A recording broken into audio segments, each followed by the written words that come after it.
se refiere a Francisco de Asís. Claramente. A San Francisco de Borja en algún momento también se pensó porque era jesuita, en fin, y Francisco Javier. Pero claramente es por Francisco de Asís.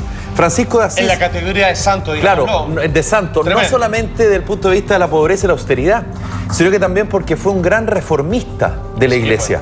Por lo tanto, lo más probable es que Francisco, y está los antecedentes de manera pública, todo lo que tiene que hacer, las reformas que tiene que hacer en la Iglesia Católica, de hacerla un poquito más cercana, más transparente, de alguna manera avanzar en investigaciones que quedaron de alguna manera de manera pública. Bueno, es una reforma, va a tener que hacer grandes reformas en la Iglesia. Y lo más, digamos, entretenido de esto es que él no es parte de la curia romana. Claro. Y él incluso lo dice, tuvieron que mis hermanos cardenales ir al fin del mundo a buscarme. Él no pertenece a la curia romana, no es parte de la élite de la Iglesia Católica, y que él se ha encargado de decir, perdón, la Iglesia no es la curia, lo dicen los jesuitas siempre. Exacto. La Iglesia son los laicos, son ustedes. Y eso es una gran reforma. Tremenda reforma. Además que igual también por ese lado se contradice porque estamos hablando de un hombre que es tremendamente tradicional en el pensamiento.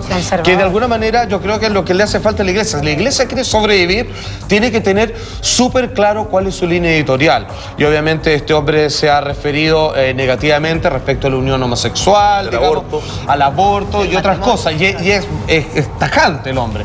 Entonces yo creo que en esta mezcla de devolver a lo que la Iglesia era en sus comienzos, más cercana a las personas, o como el propio San Francisco de Asís, que él tenía un particular cariño incluso con las criaturas inferiores, como los animales, que él llamaba al sol y a la luna, hermano sol, hermana luna, como estar agradecido de todo lo que la naturaleza le brindaba al hombre para desarrollarse.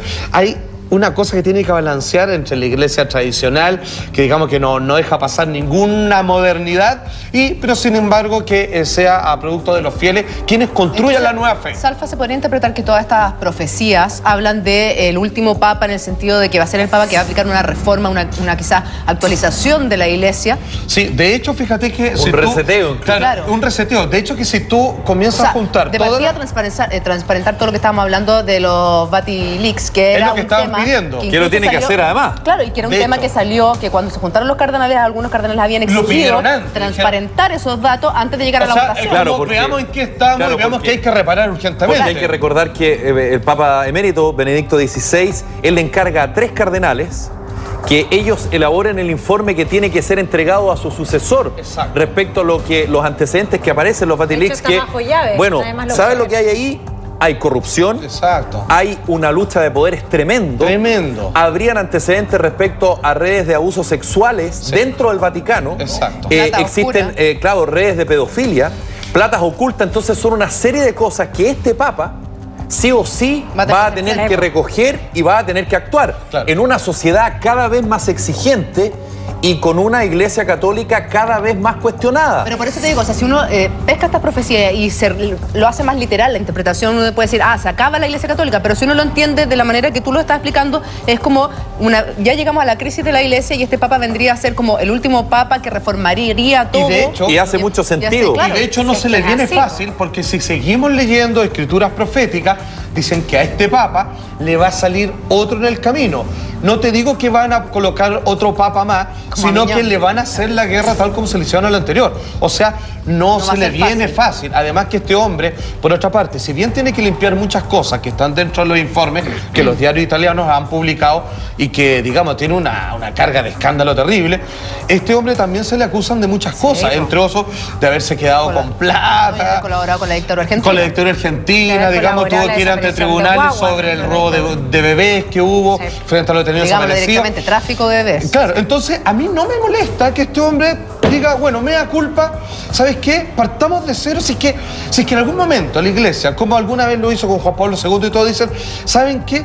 Sí, no hemos equivocado, no hemos desviado el camino, partamos de nuevo. ¿Sabes que si hicieran eso yo, feliz?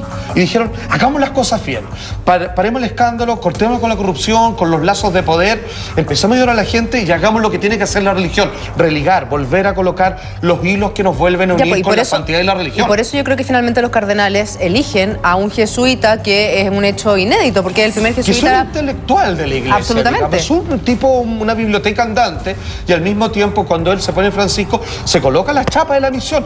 Volvamos a la iglesia lo que es un acto de confianza, de amor, de reencuentro, digamos, con los poderes divinos. De sencillez. Digamos, y de sencillez, de no de opulencia. Claro, hay algunas cosas de él. Por ejemplo, en algún momento llamó a los sacerdotes a no ser hipócritas quienes le negaban la comunión a madres solteras. Eso es muy propio de los jesuitas. Exacto. Y eso, de alguna manera, en algunas órdenes más tradicionales y conservadoras y ortodoxas de la Iglesia Católica, no es aceptable. Acusó de inmorales a los países que tienen una deuda social con su pueblo, de inmoralidad. Bueno, y a propósito de lo que pasó en el día de ayer, ¿qué más humilde que pedir por él, que la gente pidiera por él? ¿Qué más humilde que pedir por su antecesor?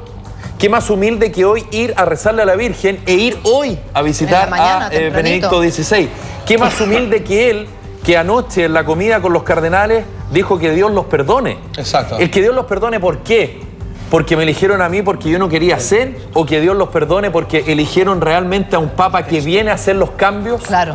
Un papa, fíjense que ayer, después de que terminó toda la ceremonia, bueno, estaban todos los cardenales esperando que llegara en la limusina el Papa Francisco. Exacto. Y llegó en un bus. Bueno, porque él acostumbraba, como cualquier otro. Él andaba en metro en Buenos Aires, andaba en bus. Aparte que tienen ellos una vocación, que yo me quito el sombrero, que es de misionero. Si ustedes ven la película La Misión, interpretada por Jeremy Irons, eso es un jesuita. Alguien que se va a meter al Amazonas, digamos, y arriesga vida para llevar la palabra de Viven en la frontera. Exactamente. Y en ese sentido, o sea, los tipos hacen un trabajo antropológico. Digo, hay una anécdota que contaban ayer respecto a el Papa Francisco, que llama mucho la atención, que es cuando se produjo este fatídico incendio de la discoteca Cromañón en Buenos Aires, que murieron más de 100 jóvenes, que fue terrible. Muchas autoridades llegaron de inmediato a ponerse para la foto, en fin, y de repente vieron aparecer un curita en una micro que se baja y empieza a ayudar a los heridos, a darle la extrema unción, acompañó a un par de jóvenes que lamentablemente fallecieron hasta el momento de su muerte, y después el curita no se puso para ninguna foto, se fue en el mismo bus que había llegado y se fue. Y todo el mundo decía qué buena onda el curita, hasta que entendieron que era en esa época el arzobispo de Buenos Aires, y quedaron todos impactados por la sencillez, porque él no fue a buscar cámaras, no fue a decir la Iglesia Católica ha llegado aquí a socorrerlo, sino fue en su misión de ayudar al otro, de tratar de socorrerlo y tratar de estar aparte. Hacer la pega. Eso es lo que te iba a decir, que es heavy que nosotros estemos alabando cosas que debieran ser propias de un cura, de un cardenal, de un obispo, porque en el fondo, claro, eso queda para mí, que soy un ser humano, eso es iglesia, que soy un ser humano civil común y corriente, que pudiera bajarme o darme aires de grandeza, pero yo creo que eso va en la esencia de lo que debiera ser la iglesia aquí, ahora o mañana.